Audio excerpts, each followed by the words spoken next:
as well. So we were learning yesterday about one of the enactments that they made was in the attic of Hananya that if um, you harvest grapes um, and liquid from the grapes went into the basket, went onto the grapes. You harvest the grapes into a basket. The basket has holes on the bottom. The liquid of the grapes is going to go to the ground. It's going to get lost. It's not going to be caught. So you're not happy that the liquid should come out. And we said the law is in order for a food to be eligible, to be prepared to receive contamination, it has to have contact with liquid first. That means if you have grapes that you harvested, and after you harvested the grapes, rain comes onto the grapes. I mean, the fact that water went onto the grapes when it was attached to the ground, that's inconsequential. It's only but if the water if but if the water went into the if after you harvested the grapes, water went onto it, and you wanted the water to go onto it, then it's eligible to receive contamination from something that has the power to contaminate. But if water did not go onto the grapes after you harvested the grapes, so even if water went onto the grapes, but you did not want the water to go onto the grapes, that's not called prepared to receive contamination. Right. So now, now there are seven liquids that have the power to prepare a food for contamination. Oil, wine, water are some of the liquids that when they come in contact with the food, that prepares the food for contamination. If it ever becomes contaminated, now it's ready to become contaminated. Until then, it won't be able to become contaminated, receive contamination. Now, so if I have grapes in a basket and I harvested the grapes because I wanted to go ahead and press the grapes. I was interested in pressing the grapes, right? That was my intent to press the grapes. Now, if there's holes in the bottom of the basket, I don't want the wine. I don't want the juice of the grapes to go out into the basket onto the grapes because the juice is going to fall down into the floor because there's holes in the bottom of the basket. So it's liquid that I do not want to come onto the food. So generally, if you don't want the liquid to come onto the food, that liquid will not prepare the food to receive contamination. However, in this case, Shammai holds, and there was a decree that it would prepare the food for contamination once the liquid went onto the grapes. And the Gemara wants to know why. Because if you're not interested in the liquid, it should not prepare the food for contamination. David, is it clear? So what does the Gemara say? We are on 17. That's a little introduction. We are on 17A3. So my timer on the first column, 1783, first column, second paragraph, middle of the page, on the left side. Amar Avziri Amar Chanina, Zera Shemi of Serena Bekupot Tmeot. Maybe you will, no, not that point, we did that yesterday, I'm sorry. On 1783 on the right side, top of the page. Ella Amar Avziri Amar Chanina, Zera Shemi Serena Bekupot Mizupopo. Maybe you will cut the grapes, harvest the grapes into a basket that does not have any hole on the bottom of the basket. It's pitched on the bottom, which makes it waterproof. So now, if I have Mr. Haber pitched on the bottom, the water will collect. So I'm happy that if I'm planning on pressing the grapes anyways, I have no problem. I'm happy that the juice comes out of the grapes, goes onto the grapes, falls onto the bottom of the basket. Doesn't bother me. I'm happy because I plan on pressing it anyways. It saved me a little time that some of the juice already came out and it collected. In that situation, when I'm happy for the juice to go on to the grapes, that would prepare the grapes to receive contamination in the future. So the rabbi said that even when the basket has a hole and the juice, you don't want the juice to come out onto the grapes because you're going to lose the juice. But the rabbi said people get confused. And if you're going to say that the grapes are not eligible to receive contamination, even when it has a hole in the bottom of the basket, people will make that mistake to think that even when it doesn't have a hole, it will not be eligible for contamination, but it's all the whole difference is in, as Mr. Haber would say, the case, law, and reason, right, Mr. Haber? So if the case is different, the law is different. But people don't understand that. If they see that you have a basket with holes at the bottom and the juice went out from the grapes onto the grapes, and you say it does not prepare the grapes for contamination because they don't know what they'll say. Okay, the same thing would apply even when there is no hole on the bottom of the basket. But the hole in the bottom of the basket makes the whole difference between the hole on the bottom and no hole on the bottom. Because in one case you wanted the oil because when there's no hole in the bottom, you're happy that the wine goes onto the grapes. And one place you didn't want it. So in order that people shouldn't make that mistake, they said that even when the basket has holes on the bottom, the grapes become eligible, come prepared to receive contamination. That's the reason of Shammai. So Rava, he says that he doesn't agree with that. He might hold that maybe people will know the difference between a basket that has holes and not holes. But he says, what is the issue? What are they concerned for? Gzeira mishum hanoshchot. Grapes that are like biting each other, like grapes that are running into each other, tied to each other, clusters that are attached to each other. And when clusters are attached to each other, good morning, Ralph. When clusters are attached to each other, good to see you, Ralph. Ralph, we miss you in person. I'm going to be there next week. Okay, we're looking forward. David's waiting. David Cohen said he's coming next week because you're going to be here in person to see you. I'm going to be there Tuesday or Wednesday. Okay, he's looking forward. He's putting on his calendar. Okay, so Rava says, Gzeira mishum hanoshchot.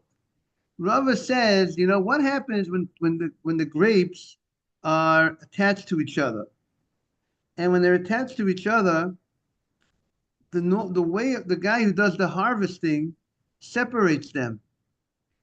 He separates them, and when he separates them, some of the liquid comes out. Some of the juice of the grapes come out, even though he doesn't want the liquid to go out because there's holes on the bottom of the basket. But since the guy is separating the grapes with his own hands, the liquid is going onto the grapes because it's inevitable. Maybe the word is not inevitable. It's definite that his action is that's going to make the juice of the grapes go onto the grapes. So therefore, it's as if it's going to happen. Your action is causing it. It's like it's as if you are squeezing it with intent. It's like your intent is to put a liquid onto the grapes because that's what's going to happen through your action of separating the grapes, and therefore you are preparing the grapes for contamination. So because that in that situation, the grapes will be prepared. So the rabbi said in all situations, whether the grapes are attached to each other or not attached to each other, if you go ahead and you harvest them into this basket, we're going to say that they're eligible. We're going to say that they're eligible to receive contamination. Right, they can be now. It's called prepared. The food is prepared. It's like the word hechsher, that preparing kosher food. You call kosher. Why is meat called kosher? Why is meat kosher? It's kosher meat, right?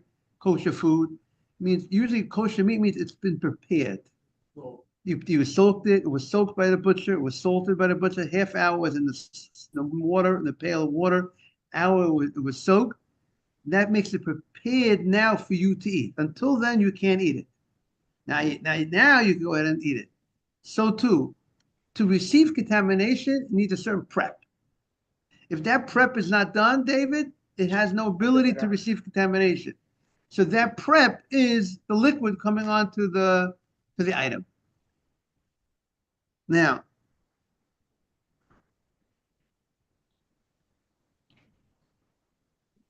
the Gemara says, Rav Nachman Omar, you see, it's interesting, according to this, what would be the, now we're saying grapes, they're going to make a gzeira, a decree that grapes will, when you harvest grapes, it receives eligibility for contamination, even if there's holes on the bottom of the basket. What would be if there's, meaning it would sound like it has nothing to do whether you're harvesting them for the purpose of putting them in a basket, or you're harvesting them for, not in a basket. How, the question is, would we say this? How far would we say that the grapes are considered eligible for contamination? Does it mean any amount of grapes I harvest, even if not into a basket? So that would need to be more looked into. I mean, the language of the Gemara is if you harvest grapes for the purpose of you wanted its wine. Okay, now the Gemara continues. Rav Nachman says that in the name of Rabbi Bar Avuha, he says, "Pamim she'adam holech lekarmo." There are times, he says a different reason. Sometimes a person goes to his vineyard. Leida emegia novelim psira. He wants to know, are the grapes ready to harvest? Are they ripened yet or not? So what does he do? Note the olo. Is it reached the time to harvest or not? He takes a cluster of the grapes, they're attached to the ground still. He does an inspection, and he squeezes the grapes onto the grapes on the juice onto other grapes. And that, now he wanted that the water should be on the grapes. He didn't want that the juice of the grape should go, let's say, to waste. So he squeezed the juice onto the other grapes while the clusters are attached to the ground. And that will be his test. He could see by the juice if it's ready or not ready. And he made his inspection. So he wanted it. But remember, if it's attached to the ground, it will not receive eligibility to contamination, because liquid that comes on a food that's attached to the ground does not make it receive contamination. But here it's talking that and what happens if, and then right afterwards he checked it and it came out good. Came out, it passed inspection, it's ready for harvesting, and then he cuts the grapes, and if the grapes are still wet from the water, and he wanted it to be wet because he had originally squeezed directly, put the juice onto the grape. So as long as it's still wet after it's detached, it's eligible to receive contamination. So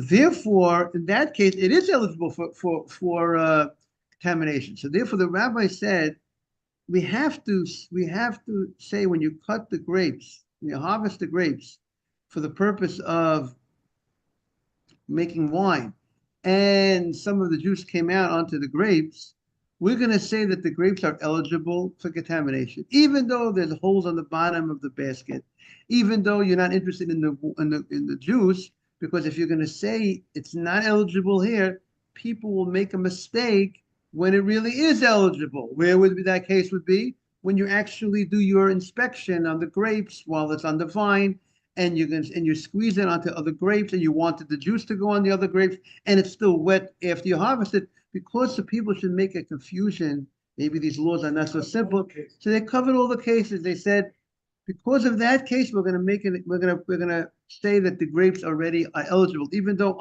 by law it should not be eligible. Yes. Receive contamination.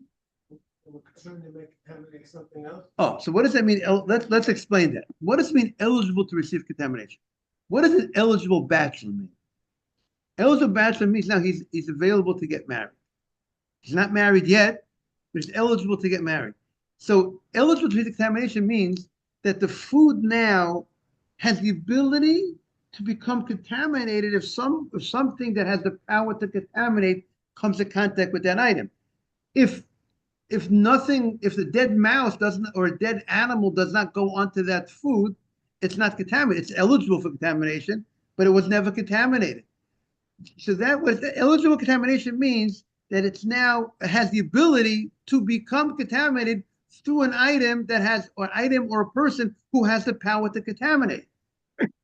So that's what eligible means. Until that item or person who has the power to contaminate comes to, and it was actually contaminated, come in contact with this food, it doesn't receive contamination. If you, David, are tahor, are pure, because you did not become contaminated, you can handle the grapes and nothing happens to the grapes. The grapes remain, it's eligible to become contaminated, but it was not, no contamination came onto it. But if it's not eligible for contamination, if let's say there was never liquid on the grapes, so then if there's no liquid on the grapes, then even someone who came in contact with a dead body, or a dead body was to touch that grape, it does not receive contamination because it's not eligible to receive contamination because it has to have liquid on it first. That's the law. Now we could try to understand, maybe we could look into what's the reason for that law, that it has to be, there has to be a certain prep in order for it to receive contamination. Yesterday I suggested perhaps it's like if an item is not complete, it's not done. It doesn't have it's not like if you have a utensil that was not complete. Let's say you're busy manufacturing a utensil and you're in the process of making the utensil, right? You're making a car. Until you make the car, it's not a car. It's not done. Therefore, it's not called a utensil that you could say will receive contamination. So the same thing, maybe perhaps, maybe there's an idea that maybe to think about the fact that maybe a food without having liquid on it afterwards is maybe not really, the food is not really complete in a certain sense. That was a thought. We have to see if that, because the only problem with that is because the type of liquids that come in contact with it are not liquids that always necessarily enhance the food. You know what I'm saying? So therefore, that would be the flaw in that logic. So there needs some further looking into the idur. And now we're looking for more of the 18. What are some of the other of the 18? Now we're turning the page. We're now on 17b. Mabruk, Tov, turning the page. 17b1. Idur Tavi Rishba Mashmuel. Tavi Rishba, some translate is Rishba, Rashi translate it's a hunter. He is Tovi Rishba, the name, he's a hunter. So it's interesting that we have, he's known as a hunter. He was most probably a very good hunter. He hunted birds and chaya, Rashi said, which is wild, non-domesticated animals. Now there's two possibilities why he hunted them. Either he hunted them for the non-domesticated animals. Maybe he wanted to use the skins of the animals. You can hunt them and shoot them, whatever. The birds, maybe he would hunt them. Now, if there was a way to hunt. If you hunt by spreading a net, also, then you could if you catch it, you could go ahead and slaughter it. If you hunt it by shooting it, you can't slaughter. That's not slaughtering. So, or maybe he used the birds for for non-food purposes, or he captured it with a way that he did not hurt the animal in a way that will make it a treifa. Right? If an animal has a defect that'll die within a year, that would make the animal not kosher. So he was this hunter. So the fact that you're a hunter does not mean you can't be learning Torah scholar. So others say Rishba. They don't translate as a hunter. They translate Rishba as some other title for Tavi. And he says, he quotes Shmuel. He quotes one of the great rabbis, Shmuel, and he says, Af gedulei truma truma. Gedulei truma has the status of truma. That means, let's say a person is a non-Kohen. Let's say Ruvain is not a Kohen, and he goes ahead and he has to give a certain percentage of his. He gives a certain percentage of his crop to the Kohen. That's truma, right? He takes off. He gives to Ralph the Levi, right? Correct, Ralph? You're the Levi. He gives 10% to Ralph, And after he gives the 10% to Ralph, he goes ahead and he gives 10% to Ralph. I want to Most- negotiate, Rabbi. I need 25%. You want 25%, okay? Right, so he gives, well, let's say he gives to the Cohen first. He gives to the Cohen first. He gives to David first. And how much does he give to David? Let's say he gives to David. Yeah, the average guy gives 2% to the Kohen. Ralph, you get much more. You get Yeah. 5 times the amount of the Kohen on that deal. But the Kohen gets 24 gifts, and you don't get so many gifts. Your gifts are limited. But the Kohen gets 2%. Average Kohen gets 2% of the truma. The truma. He needs to give it to the Kohen. So, but let's say the guy is stingy. He's stingy. He doesn't want to give it to the Kohen. So there is a way to beat the system on a Torah way. What's the way to beat the system? Is what about if the guy, the Israel, replants the food? Let's say the wheat. You ask the wheat, give the wheat to David, 2%. Instead of giving the wheat to David, he says, I don't want to give the Kohen the truma. So he separated it already. So therefore, once you separate the food, so that the rest of the food he could eat, right? Until you separate the truma and the maaser, you can't eat the food. Let's say you have 100 bundles of wheat, right? Correct, David? You have 100 bundles of wheat, right? Asaf, Rani, you have 100 bundles. So you go ahead, you take off 2. That's called tevel. Tevel is that your food you can't eat until you separate the types. But once you went ahead and you separated the types, you separated the 2% for the Kohen, you separated 10% for the Levi. Now you can go ahead and eat the remaining bundles that you have. You have a responsibility to give to the Levi. You separated them, belongs to him. You got to give it to him. You could give it to the Levi of your choice. You could give it to the Kohen of your choice. But that's native for the Kohen. But what about the guy who says, you know what? Instead of giving to the Kohen, I will replant it. And he replants the grain, the truma. Now the new things that grow, whatever grows, belongs to him, belongs to the Israel. Wanting to see it. Why does it belong to the Israel? Because we look at it as that's not the truma, right? It's a new thing that has come to the world. We're talking about if somebody is the Israel, right?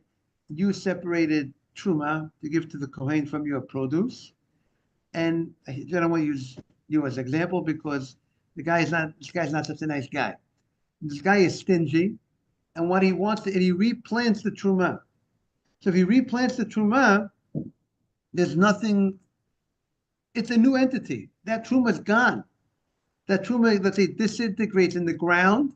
There's certain thing, and whatever new grows is not. We don't. That's the truma belongs to the Kohen, but the new thing that grows from the truma doesn't belong to the Kohen. So we say. So what do we say? We say that we in order to ensure that a person doesn't beat the system and doesn't do that, we say that if you plant truma, whatever grows has the same status as the truma itself. So therefore, gedule truma, what grows from truma is truma. It's going to be truma. It's going to have to go to the Kohen anyways. So you're not going to gain by planting the truma. If I'm the Israel and I don't want to give it to the Kohen, the truma, I'm going to replant it. You know what's going to happen? I got to give that to the Kohen anyways, whatever grows. So that was another enactment that the rabbis created at that time in the edict of Hananiah. That is the first opinion of the Gemara of understanding this enactment. Amar, we are now on 17b1. Amar, he says, my timer, what's the reason? Amar Chanina Gzeirim Mishum Teruma Tahora Biyad Yisrael. Of the concern, David, you see how you don't want people to chip the Kohen? See how the rabbis are concerned that you shouldn't get gypped? But not only maybe they're also concerned that people shouldn't be doing things that are not so nice. So they made the gzeira because of the truma, the pure truma, that's in the hand of the Israel in order to prevent the Israel, the non-Kohen, from beating the system. Amar Rava. So Rava says, no, that can't be the reason. Why? If you suspect that the Israel is stingy and he doesn't want to give the truma to the Kohen, he doesn't have to do that. He doesn't have to be so sophisticated and get so busy with replanting it. He could just fulfill the mitzvah, of separating truma by separating one piece of wheat. There is a law, by Torah law, how much does a person have to separate? How much does a person have to separate in order to remove the food from having a status of tevel, of untithed food? Technically, you can separate any amount of food to fill the mitzvah of truma. You can have it says you can have a whole kri, you can have a whole pile of wheat kernels, but one chita, one wheat kernel could exempt the whole pile from truma. When it comes to Maaseh for Mr. Batesh, for Ralph, you got to give 10% to Ralph. You can't just say, I'm going to give one thing. If you take off 1%, it's not even one kernel, 1%, even 1%. It's not going to exempt the rest of the food from that tithe. But when it comes to truma, it's any amount would accept. So therefore, if the guy is stingy, he would just go with he would just take off one kernel. He doesn't have to replant it. David, you hear what we're saying? So the Gemara says, if you're afraid of that, they will not have separated the proper amount of truma, the 2%. They would not have separated 2%. They would have just have taken one kernel. Because since you could make it prepared to be eaten, not tevel, by following because of the dictum of Shmuel, what Shmuel said, that one piece of wheat would exempt the pile, minat Torah, even though the rabbis said the average guy should do 2%, but the basic Torah law is fulfilled by doing one piece of one kernel. Now, so if you're afraid of that, then they would just do that. So therefore, and Veluk Avid, and he did not just separate one kernel, one Solomon. He went ahead and he separated 2%. So himune. Therefore, we trust this guy because he's actually he separated the right amount. You don't have to worry that he's going to go ahead. If a guy is willing to separate the right amount of truma, you don't have to worry that he's going to be stingy to try to remove that. He should not have to give it to the Kohen. So therefore, what is the reason why? Just to bring Solomon up to date. Solomon, you said Birkat Torah already or not yet? Very beautiful. That the rabbis made, we appreciate every minute that you come, Solomon. Every word of Torah is a mitzvah. You know, they say that in the name of the Vilna Gaon, we say Talmud Torah Keneged Kulam. The learning of Torah is equals to all the mitzvot. What does that mean? Why is that? He says because most mitzvot, let's say you go ahead and you do a mitzvah, right? David, when he's here, David comes to pray, right? So he comes to pray, he comes to learn. He says brachot on his drinks, right? Amen. So he comes and he goes out and he prays. So let's say you pray for whatever amount of time you pray, you get credit for one mitzvah of prayer. Now, of course, the more time you put into prayer, the more effort you put into a mitzvah, the greater the mitzvah is. But at the end of the day, you did one mitzvah, and then we'll see how much effort you put into that mitzvah. However, when it comes to Talmud Torah, learning of Torah, good morning, every word is another mitzvah. So therefore, every word is another mitzvah. So I think they clocked John F. Kennedy at 200 words a minute. So in 10 minutes, you got 2,000 mitzvot. So you can understand why Talmud Torah equals to all the mitzvot because of the quantity of mitzvot that you're amassing by learning Torah. So that's something to think about. There's a mitzvah to learn Torah. Every word is a mitzvah. You did the mitzvah. Every second you're doing another. You're having a good day, and the more you learn, the more mitzvot. So every word is another mitzvah.